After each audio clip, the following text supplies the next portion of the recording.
Hello everyone, welcome back to my channel. आज मैं फिर हाजिर हो गई हूँ आपके लिए ढेर सारी किचन टिप्स लेकर। आज की हमारी टिप्स बहुत ही ज़्यादा खास होने वाली हैं, तो वीडियो को फुल वॉच कीजिएगा। वीडियो अगर अच्छी लगे तो वीडियो को लाइक और चैनल को सब्सक्राइब करना बिल्कुल मत भूलिएगा। तो चलिए बिना देरी करते हुए आज की फर्स्ट टिप शुरू कर लेते हैं। यहाँ पर मैंने लिए हैं बॉटल्स के 4 कैप। 2 लिए हैं पानी वाली बॉटल्स के और 2 लिए हैं कोल्ड ड्रिंक के। लेकिन कोल्ड ड्रिंक के जो बॉटल्स के ढक्कन है ना, वो मैंने 2 अलग अलग साइजेस के लिए हैं। और अब इन चारों बॉटल्स के जो ढक्कन है, इनमें हम खूब बड़े बड़े से 4 होल्स कर लेंगे। मैंने 2 जो कोल्ड ड्रिंक वाली बॉटल्स लिख के ढक्कन लिए हैं, वो एक छोटा एक बड़ा लिया है। उसका भी रीज़न मैं आपको आगे बताऊंगी कि मैंने ये 2 डिफरेंट साइज़ क्यों लिए हैं और 2 सेम साइज़ क्यों लिए हैं। और हमें ना इन चारों ढक्कनों में खूब बड़े बड़े से होल्स कर लेने हैं। तो देख सकते हैं आप, मैं जैसे बड़े बड़े होल कर रही हूँ। थोड़ा और इसको अभी बड़ा करेंगे, थोड़ा छोटा लग रहा है। इसी तरीके से आपको चारों कैप्स में ढक्कन मतलब होल्स कर लेने हैं। तो देखिए जितना बड़ा इसमें किया है ना, ऐसे ही सेम साइज़ हम सारे ढक्कनों में कर लेंगे। तो देखिए कुछ इस तरीके से मैंने चारों कैप्स में होल करके तैयार कर लिए। तो यहाँ पर जो 2 पानी वाली हैं और 2 कोल्ड ड्रिंक वाली हैं, इन दोनों का अलग अलग यूज़ करेंगे। तो पहले हम सबसे पहले लेंगे जो पानी वाली 2 कैप्स हैं, उनको एक साइड रख लीजिए। और जो कोल्ड ड्रिंक वाली हैं उन्हें एक साइड रख लीजिए। जो पानी वाली हैं उन्हें आप उल्टा रख लीजिए और जो कोल्ड ड्रिंक वाली हैं उन्हें सीधा रख लीजिए, ताकि इनका मतलब आपको पहचान रहे। आप किसी भी ग्लू की मदद से आप इन्हें चिपका दीजिए, चाहे फेविक्विक की मदद से चिपका दीजिए या फिर आप इसे ग्लू गन की मदद से चिपका दीजिए। तो यहाँ पर मैंने 2 पानी वाली चिपका दी हैं।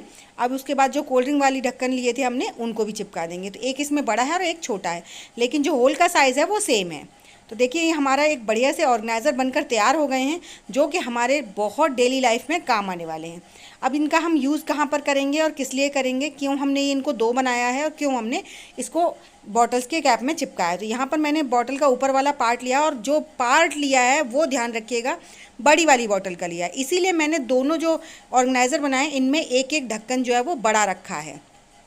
ये हमारा ना बहुत प्यारा सा ऑर्गेनाइज़र बन गया। जिस तरह हम, यदि ये बॉटल्स होती हैं, बड़ी होती हैं, छोटी होती हैं, तो इनमें जब हम कोई चीज़ भरते हैं तो वो पानी हो या दूध हो या कोई भी चीज़ हो, तो इनके अंदर कम जाता है, बाहर ज़्यादा फैलता है। तो उसके लिए हमने ये ऑर्गेनाइज़र बनाया है।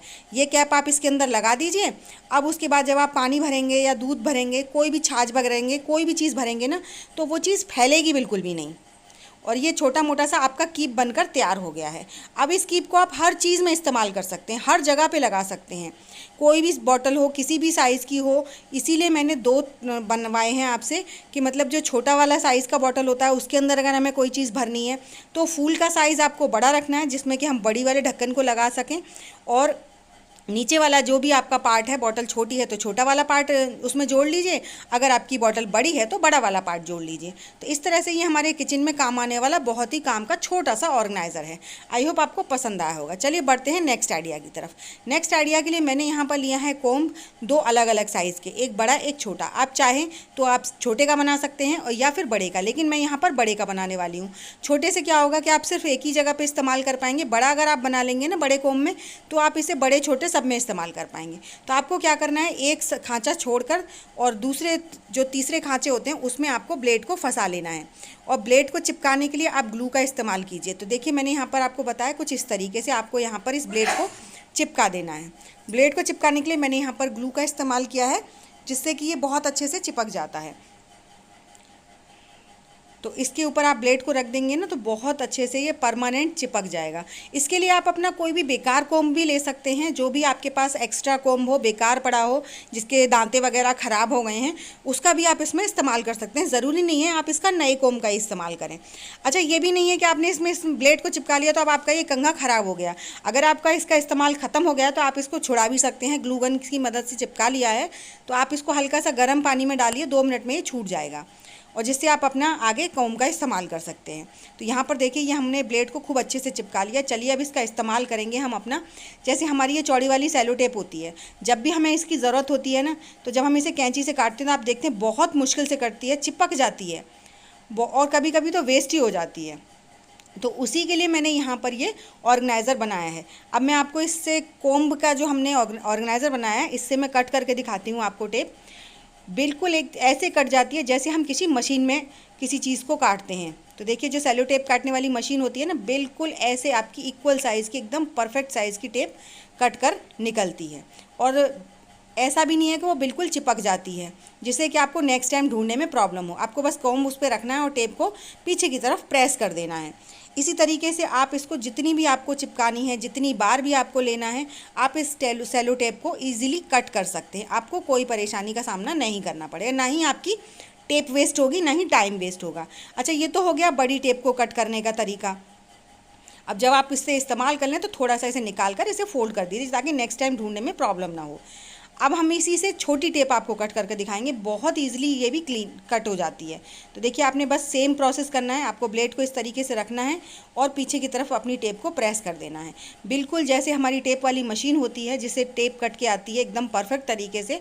उस तरीके से आपकी कोई भी साइज़ की टेप हो, वो सारी टेप बहुत ईजिली कट हो जाती हैं। तो है ना कमाल की टिप। आई होप आपको ये ट्रिक ज़रूर पसंद आई होगी।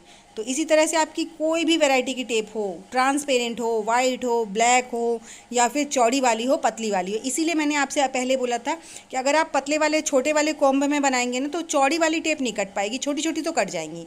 लेकिन अगर आपके घर में छोटी छोटी टेप्स का इस्तेमाल होता है तो आप छोटे वाले कॉम्ब में बनाइएगा। अगर आपके घर में बड़ी छोटी दोनों का होता है तो फिर आप बड़े में बनाइएगा, जिससे आप एक बार बना लेंगे और सभी तरह की टेप आप इससे कट कर पाएंगे। तो आई होप सभी ट्रिक्स आपको पसंद आ रही होंगी। चलिए बढ़ते हैं नेक्स्ट टिप की तरफ। तो मेरी नेक्स्ट टिप है गैस को लेकर। कई बार क्या होता है, हम लोग खाना बना रहे हैं एक गैस पर और चारों गैस हमारी गंदी हो गई हैं, और ये जो गंदगी होती है ना, जैसे सब्जी वगैरह निकल गई है, दाल वगैरह निकल गई, तेल निकल गया, तो उसको साफ़ करने में बहुत ज़्यादा टाइम लगता है।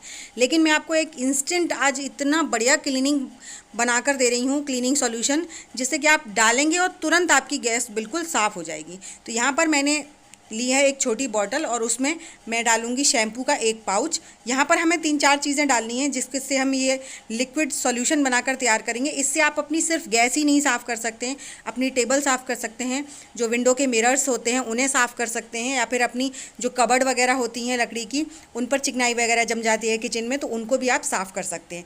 साथ ही साथ इसमें मैंने एक शैम्पू के पाउच डालने के बाद इसमें हम डालेंगे 1 चम्मच भर के, खूब भर के बेकिंग सोडा। यहाँ पर मैंने फुल चम्मच भर के एक बेकिंग सोडा डाला है। और बेकिंग सोडा डालने के बाद आप इसमें 1 चम्मच भर के डालिए नमक, क्योंकि ये जो चीज़ें होती हैं ना, ये सफाई के लिए बहुत अच्छे से वर्क करती हैं। यहाँ पर आपको डिटर्जेंट पाउडर नहीं लेना है। अगर शैम्पू नहीं है तो आप शैम्पू ही लीजिएगा या फिर लिक्विड डिश वॉश लीजिएगा, लेकिन डिटर्जेंट पाउडर मत लीजिएगा। उसका रीज़न ये है कि जो डिटर्जेंट पाउडर होता है ना, उससे हमारी जो चीज़ें हैं उनकी शाइनिंग कम होती है, लेकिन शैम्पू जो है उससे शाइन अच्छी रहती है हमेशा, चाहे फिर वो कांच की हो या फिर गैस की हो या अलमीरा की हो या फिर टाइल्स की हो, किसी की भी हो। तो कभी भी डिटर्जेंट पाउडर यूज़ नहीं करना चाहिए इन चीज़ों पे, हमेशा शैम्पू का इस्तेमाल करना चाहिए। उसके बाद आप इसमें डाल दीजिए 1 गिलास भर के पानी। यहाँ पर मैंने पानी डाल दिया है और उसके बाद इसको, जो हमारा ऊपर हमने जो ऑर्गेनाइज़र बनाया था उसको निकाल कर रख देंगे, और जो बॉटल का ढक्कन है ना उसको इस पर लगा लेंगे। और बॉटल का ढक्कन लगाने के बाद आप इस बॉटल को अच्छे से शेक कर लीजिएगा। अब मैंने साइड में, आपने देखा, फोक रख दिया है गर्म करने के लिए। पहले इसमें ढक्कन में छेद इसलिए नहीं किया था कि अगर हम शेक करते हैं ना तो सोडा और शैम्पू मिलकर इतना ज़्यादा रिएक्शन होता है कि पूरा उस होल्स में होके हमारा जो सॉल्यूशन है वो बाहर आ जाता। अब हमने इस जो ढक्कन है इसमें हम कर लेंगे होल। ज़्यादा होल्स नहीं करने, 1 से 2 होल्स कर लीजिए छोटे छोटे से। अगर छोटे छोटे ज़्यादा हैं तो आप 4 होल कर लीजिए। तो मैं यहाँ फोक की मदद से करीबन 3 से 4 होल करूँगी, जिससे ये आसानी से इसमें से हमारा जो सॉल्यूशन है वो भी निकल आए और ज़्यादा बड़े होल्स भी ना हों। तो इस तरीके से मैंने इसमें होल्स कर लिए हैं। गैस को कर देंगे बंद।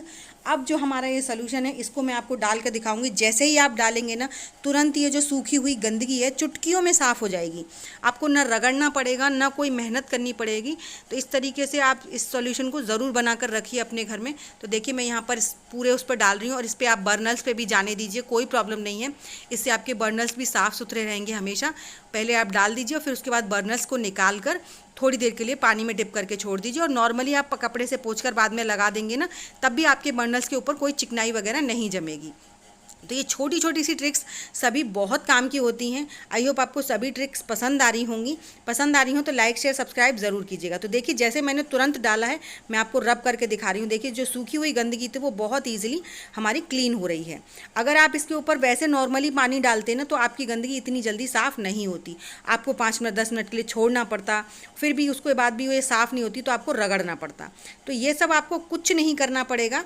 जो भी चीज़ें आपकी लगी हुई हैं वो इंस्टेंट साफ़ हो जाएंगी, और आपको कोई ज़्यादा मेहनत नहीं करनी पड़ेगी। बस आप एक बार गीले कपड़े से पोंछ दीजिए और सूखे कपड़े से पोंछ दीजिए, आपका गैस जो है वो बहुत अच्छे से साफ़ हो जाएगा।